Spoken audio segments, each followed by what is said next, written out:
Come on. One more time. Let's go. Chop, chop, chop, chop, chop, chop. One more time, twende. 1, 2, 3, let's go. One more time. Hey. Let's go now, let's go now. Come on. He's not just with me. 1, 2, 3, let's go. Wow. God will bring you out and he will testify. He shuts the lion. 1, 2, 3, let's go. Hey. Stick by your side. They will not dance. Super Vibe. Now they let me call. Come on. Super Vibe. Now they let me jump. Today. One more time. Twende. Comment zinaendelea kuingia hapa. Tuko live, eh?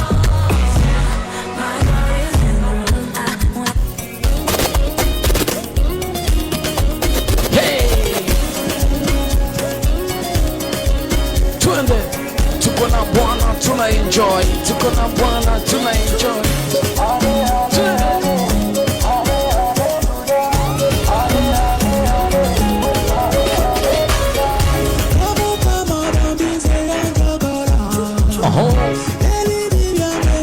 Yeah.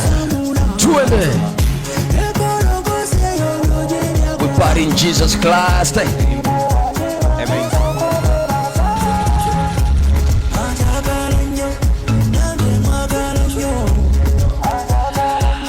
Ebane, hii ni Sifa Vibe. Tuko live hapa. Ni siku ya Jumapili, naizungumzia siku ya tarehe 19 mwezi wa 10 2025. Wakati huu nilikwambia kabisa leo tutakuwa tuna habari njema. Tuko na mwimbaji ambaye amekuwa akifanya vizuri, ambaye amekuja kwa kasi. Kuna EP yake ambayo iko tayari kwenye baadhi ya stream na tayari imeshaanza kufanya vizuri.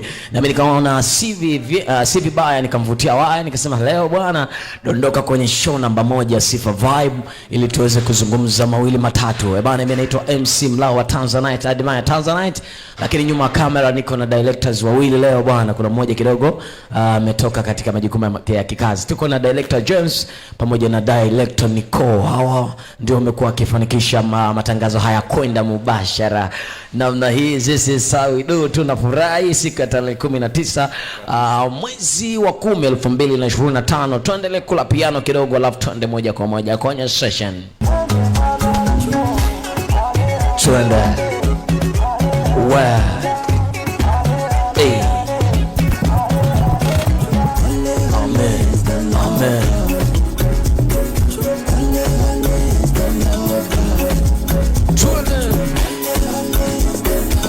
Tuende wote tuende. Tuende. Hey. Tuko kwa Yesu tuna enjoy. Tuko kwa Yesu tuna enjoy. Tuko kwa Yesu tuna enjoy. Tuko kwa Yesu tuna enjoy. Tuende. Tuende. Tuende. Tuende. Tuende. Tuende. 1, 2, 3, let's go. Bana Sunday, ule muda ambao tulikuwa tukisubiri kwa hamu sasa ndio hapa. Tuko live hapa kuhakikisha show namba 1 East Africa ya Sifa Vibe iko kwa hewa. Karibu sana mgeni wangu. Asante sana president. Niambie unajisikiaje? Najisikia fahari sana, najisikia furaha sana kuwepo na wewe leo. Uko kipindi cha Sifa Vibe. Uko na full vibe? Niko na full vibe. Kuna watu wanakutazama muda huu sasa hivi, yes. Labda wangependa kujua wewe ni nani na kwa majina yako labda na kwa nini uko hapa katika show hii ya Sifa Vibe. Yes. Kwa majina naitwa Benny Daniel. Ni mwimbaji wa nyimbo za Injili kutoka nchini Tanzania. Na leo niko na ndugu yangu hapa MC Mlawa Tanzanite katika kipindi cha Sifa Vibe. Ninajisikia fahari na nina furaha kipekee sana. Tunaanzia hapa sasa. Twende kama mic tunaanzia hapa. Saidia wala sikufanya lolote la twende.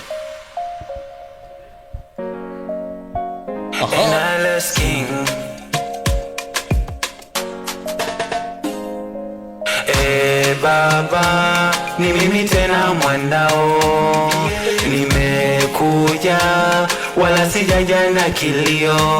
Nimekuja na shukurani, tena nimetunga kawimbo.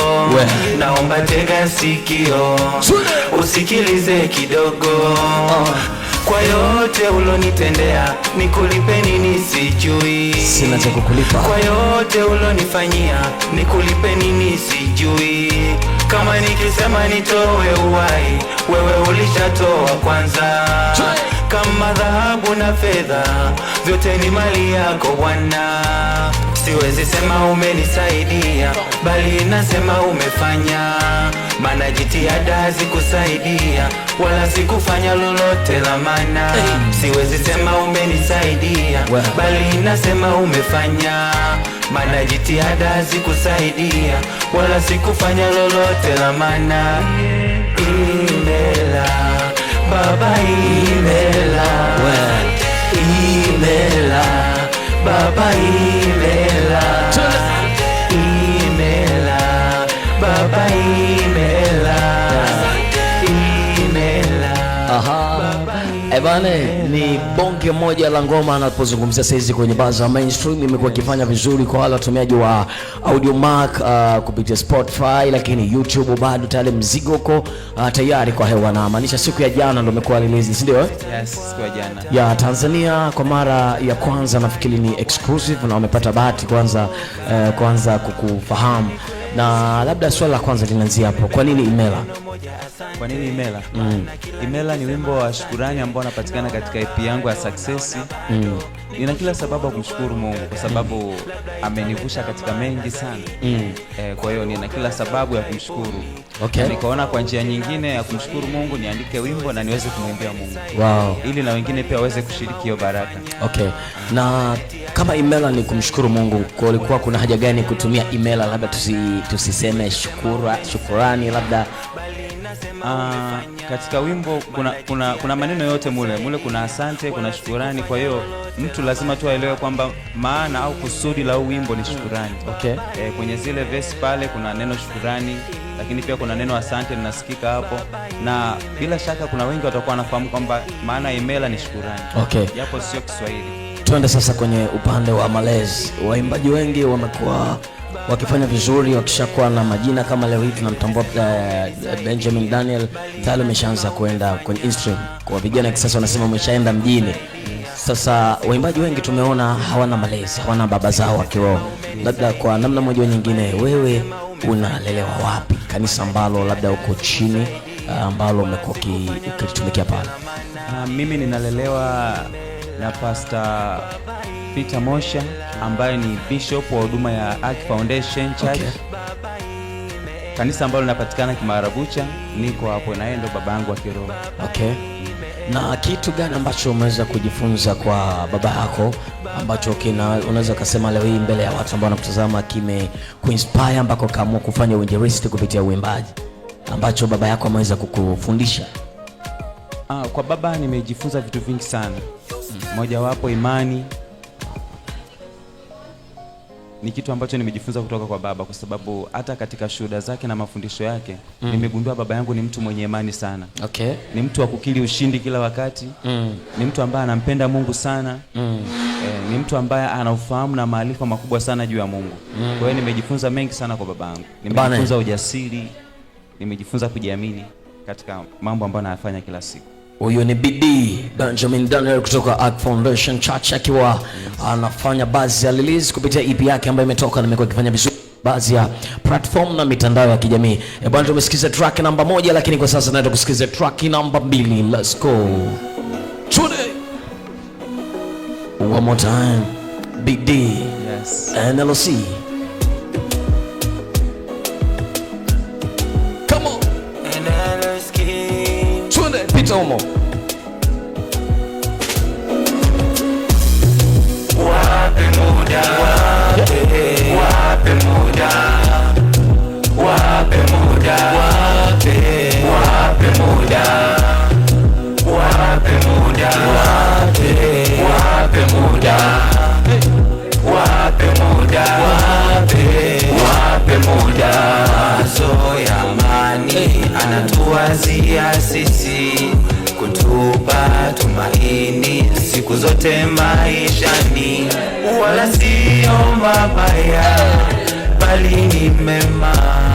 Mungu akishasema anatimiza, wala sio mabaya bali ni mema. Huyo ni bidii. Mungu akishasema anatimiza. Yeye tajiri, subiri muda wako. Yeye ameumba, atakupa hitaji lako. Yeye tajiri, subiri muda wako.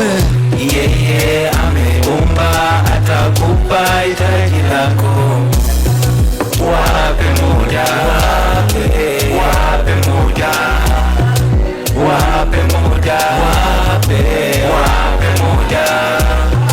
wape muda, wape muda, wape muda, wape muda.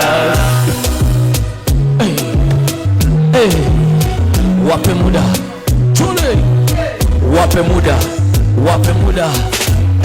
Nilikuwa kijana, sasa mzee, sijaona mwenye haki, ameachwa mwenyewe.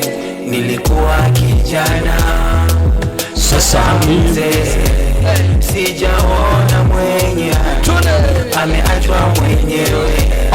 Hata kama uko chini, usiogope, yuko nawe. Wakikucheka masikini, usiogope, yuko nawe. Bwana bwana, mimi nisikunyime uondo. Hii track ni bonge moja ya track, na sema naweza kusema ni bonge moja inspiration songs ambayo kwa sasa imekuwa ikifanya vizuri kwenye Buzz digital platform. Bwana, kama unataka kuipata track hii full, wape muda, kimbilia pale kwenye YouTube channel yetu bora kabisa ya BD Benjamin Daniel. Na nikukumbushe pia channel hii ina zaidi ya 1.2K huko. Sio channel ndogo, ndio channel ambayo tayari ishakuwa verified. Asije katokea Benjamin Daniel mwingine wa mchongo. Kabisa. Sio. Bwana, tunaanzia hapo, tuko kwenye session ya pili. Kwa nini wape muda? Wape muda ni wimbo ambao inspiration song, kwa sababu watu wengi katika maisha tunapitia mambo mengi sana. Ndio. Na tuna maisha tofauti tofauti. Kwa hiyo aidha unaweza ukawa una shida yoyote au changamoto yoyote ambayo unapitia kwenye maisha yako. Kitu ambacho nimekisema kwenye wimbo huu ni uwape muda. Jua wale ambao wanakucheka labda au wanakudhihaki kwa habari ya dhiki fulani au shida fulani ambayo unapitia. Kwa hiyo unapaswa wape muda badala ya kuhangaika nao. Lakini pia hiyo wape muda haijasimama kwa watu tu peke yake, bali wewe mwenyewe pia unatakiwa ujipe muda ukisubiri wakati wa Mungu. Kwa sababu yeye ni tajiri, kwa hiyo atakupa hitaji lako. Kama yeye aliumba, hitaji lako sio kitu. Kwa hiyo amini, subiri, mpe Mungu muda, atakutendea kwa wakati wake. Kwa sasa ulimwengu, unaweza kusema dunia sasa imeshakuwa kwenye kiganja, kwa sababu moja ya vitu ambavyo vimekuwa vikifanya kazi kwenda viral ni mitandao ya kijamii. Sawa, nazungumzia baadhi ya mitandao ya kijamii imekuwa nikifanya promotion na baadhi ya tracks zimekuwa zikienda. Sasa wape muda ni inspiration, lakini ni bonge moja la title ambayo yaani kama naiona watu wengi watakuwa wakifanya challenge kwenye baadhi ya digital platform, wakizungumzia hii wape muda. Na nataka nianzie hapo. Kwa nini wape muda? Yaani haikutokea title nyingine, ilianzia hapo wape muda. Wape muda. Yaani haikuwepo labda nivushe, nitie nguvu, ikaenda moja kwa moja wape muda. Lengo la wimbo huu, kama nilivyotangulia kusema hapo awali, ni umesimama kwa ajili ya kuwafariji watu ambao wanapitia changamoto na dhiki mbalimbali. Na ndio maana ukaitwa wape muda, kwa sababu Mungu anafanya mambo kwa wakati. Kwa hiyo wewe ukichekwa, kudharauliwa, ukikataliwa, ni swala la muda tu. Unapaswa wape muda, usubiri wakati wa Mungu ukifika. Na kama nilivyosema pale mwanzo, swala la muda sio wape wao tu, bali hata mwenyewe unatakiwa ujipe muda, umsubiri Mungu. Sababu Mungu anafanya vitu kwa wakati. Kuna watu wanafikiria labda wokovu ni ushamba, yani kijana aliyeokoka ni kijana fulani ambaye anatakiwa kwanza kabisa awe ni kijana wa kuvaa mabwanga, kijana fulani hivi, yani ni kama mshamba hivi. Lakini nikiangalia wewe ni inspiration, kwa sababu ukipita leo hii kwenye baadhi ya masoko kaza kuhubiria vijana kwambia bwana okoka, akikutazama tu mwenyewe anakuwa inspired. Kwa nini kwanza hujaamua kupiga makodi mabwanga labda manini, alafu kwa sababu unaimba gospel ukaamua kuvaa yani tunasema casuals like kama kijana mmoja hivi very smart sana? Kwa nini hujapiga mabwanga? Tunaanzia hapo. Hapana, wokovu sio mabwanga au suruali ndefu au nguo ndefu kama wengi wanavyofikiri. Wokovu ninaweza nikasema kwamba sijui nitoe jibu gani hapo nikaeleweka zaidi. Wokovu uko katika mavazi, kwa sababu hata ukiangalia kwenye misingi yetu sisi ya mafundisho na imani yetu tuliyokuwa nayo, mavazi sio kitu ambacho sisi tunazingatia sana. Okay. Kitu ambacho tunazingatia sisi ni wokovu kamili. Hapo kuna vijana basi sasa hizi kwenye mainstream wanafanya vizuri, na maanisha kuhusiana kwa mfano ibada za live recording. Kuna mtu kama anaitwa kina Eliam Tishibe, wale kina Zoravo, kina Joel Lwaga, ni watu ambao wamekuwa kishambuliwa maneno mengi sana ya dhihaka kwa sababu ya appearance yao, mionekano yao. Umejipangaje kuhusiana na hili kwako kama bidii? Mimi nimejipanga vizuri kabisa kwa sababu appearance ya mtu sio wokovu. Kuna watu wanavaa mavazi marefu, watu wana dini zao, wana mavazi marefu, wanajisitiri mwili mzima, lakini bado hawana wokovu. Kwa hiyo wokovu na mavazi ni vitu viwili tofauti. Unaelewa nini maana ya moyo wa ibada? Moyo wa ibada, moyo wa ibada ni moyo ambao uko safi, hauna kando kando, hauna doa wala kunyasi. Kwa hiyo kwa sasa tukiona mtu ana rasta, anapiga machini manini, anafanya gospel, tunaweza tukamwita ni mtumishi wa Mungu pia. Ni mtumishi wa Mungu, ni vitu vya kawaida. Tena tunapaswa kufanya hivyo, tunapaswa kuvaa cheni za dhahabu. Kwa sababu fedha na dhahabu ni mali ya Bwana. Kwa hiyo mimi nikivaa dhahabu hakuna ubaya. Kuna wale wanaitwa kuna wenyeji wa mji, yani wazee wa fiadini. Kuna wale wa fiadini, yani ukishakuwa umeshaanza kuwa hivyo, yani wewe umemwacha Mungu. Nataka uzungumze na wazee wale wa fiadini ambao wao wanajua wao ndio wanaweza kuzungumza na Mungu, kwamba vijana ambao nyakati hizi Mungu anatumia, kwa sababu maandiko alishasema, nafikiri anasema nyakati za mwisho vijana na mabinti wataota ndoto, watatabiri kwamba Mungu atajifunua sana kwa vijana. Lakini liko apilo andiko kama sasa hivi naona limepindishwa kwamba vijana kwa sasa hivi hawaaminiki katika huduma, wameonekana kama sio watu ambao wanatakiwa wasimame kwenye nafasi zao. Au afya dini ndio wanawafanya vijana wengi washindwe kusimama mbele za Mungu na washindwe kuokoka. Sababu wao wanashikilia vitu ambavyo sio vya msingi. Wanashikilia mavazi na muonekano wa nje. Wanaacha yale mambo ya maana, mambo ya msingi. Na ndio maana vijana wengi wako mbali na Mungu, kwa sababu kwanza wanatia hofu kwa vitu ambavyo sio vya msingi. Benjamin Daniel, yes. Kuna show hapa ya secular ya kijamii. Nimekupigia simu bwana, nimesikia ngoma yako. Wape muda, ni ngoma inspiration, ngoma inafanya vizuri. Inaomba uje kwenye event ya inspiration, yani ya kijamii au ya kidunia. Ndio. Benjamin Daniel, unaweza kufika? Nafika bila shida. Okay. Nafika. Usimtumishi? Mimi ni mtumishi. Kwa nini unafika kwenye show ya secular? No, sikukuelewa sorry. Secular. Inamaanisha secular. Naweza nikafika kwa sababu mimi Mungu ameniweka duniani kwa watu ambao hawajaamini pia. Wow. Na watu ambao natakiwa niwahubirie injili ni watu ambao hawajaamini, sio watu ambao wameamini. Kwa hiyo naweza nikaenda. Tena naenda bila shida kwa sababu kwa wao ndo tumetumwa tukahubiri injili. Kwa sasa nikikataa kwenda kwenye show ya secular, wale watafikiwaje na neno la Mungu? Kwa sababu Mungu ndo amafuata wao. Yaani Yesu kuja kufa msalabani ni kwa ajili yao. Kuna simu kianza kuwatenga na afikishaje injili. Kuna simu mbili zimeita. Kuna minister mmoja anaitwa Apostle James, ana huduma, amekuita hudumu, ametangaza dao la 500,000. Alafu kuna Apostle Call msearch naye labda na ministry, amekuita, ametangaza dao milioni 1. Siku moja, muda mmoja, na inabidi ukafanya huduma kwa the same time. Wapi utaenda kati hapo au nini utafanya ili uweze kwenda sehemu moja hapo? Tamsikiliza Mungu. Tamsikiliza Mungu. Nitasikiliza Mungu. Mungu nini ananiambia kutoka ndani? Okay. Wala sitoangalia kiwango cha pesa au maslahi yangu binafsi. Nasikiliza Mungu anataka nini kwa siku hiyo au kwa wakati huo. Kwamba nikawahudumia watu gani, wale watu ambao wamewakusudia kwa siku hiyo. Basi ndicho kitu ambacho nitakifanya. Nitaenda kwa wao maana amenituma kwa wao. Kwa hiyo sitoangalia pesa. Kuna msanii maarufu sana anafanya secular, amekupigia simu, anataka ukatie verse kwenye ngoma yake ambayo iko studio. Na by the way, hiyo ni ngoma ambayo sio ya gospel, inaweza kuwa ni ngoma ambayo ni inspiration, ipo katikati. Anamtaka bibi akaweke verse kwenye ile ngoma, kwa sababu ameelewa sauti yako, ameelewa uandishi wako, ameelewa melody.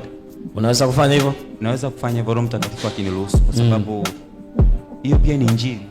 Na ubiri injili kwa njia ya uimbaji. Kwa hiyo sasa mwimbaji wa secular anaponiita tufanye kazi na ubiri pia. Okay. Na ndio maana kama nilipotangulia kusema kwamba kwenye show au matamasha ya kidunia naweza nikaenda, kwa sababu kwa hao ndio tumetumwa tukahubiri injili. Kwa hiyo lazima niende. Benjamin Daniel anaweza kufanya collaboration na msanii wa duniani Bila shaka. kwa wimbo wowote? Sio kwa wimbo wowote. Bali kwa wimbo ambao utamhusu Mungu moja kwa moja. Kwa hiyo aidha injili au kufariji watu. Huoni kama una categorize watu ambao natakiwa wafikie, kwamba leo hii amekuita msanii wa secular, ana fan base kubwa, na wewe unaimba gospel, akasema uje utie verse kwenye ngoma yake au kwenye track yake, lakini hiyo track sio ya gospel.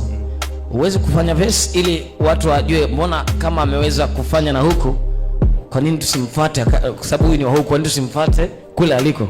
Kwa upande wako huwezi kufanya hivyo?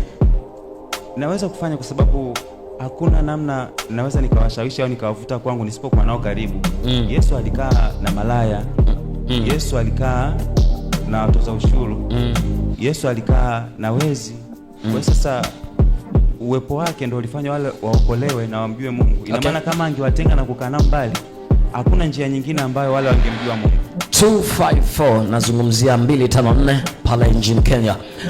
Mwaka 2015 na 13 tulikuwa na inspiration hit song maker anaitwa Bahati. Yes. Alikuwepo Bahati, alikuwepo Wilpo. Walikuwa ni watu ambao wanafanya inspiration gospel. Kwa sasa tunaona kabisa wameamua kutoka kwenye inspiration gospel, wameingia kwenye secular moja kwa moja, na walianza vizuri. Benjamin huyu tumuone akiwa ametulia kwenye inspiration gospel, au hapo baadaye atakuja? Hapana, siwezi kuchange. Nitatulia kwenye gospel mpaka nitimize lengo na kusudi la Mungu.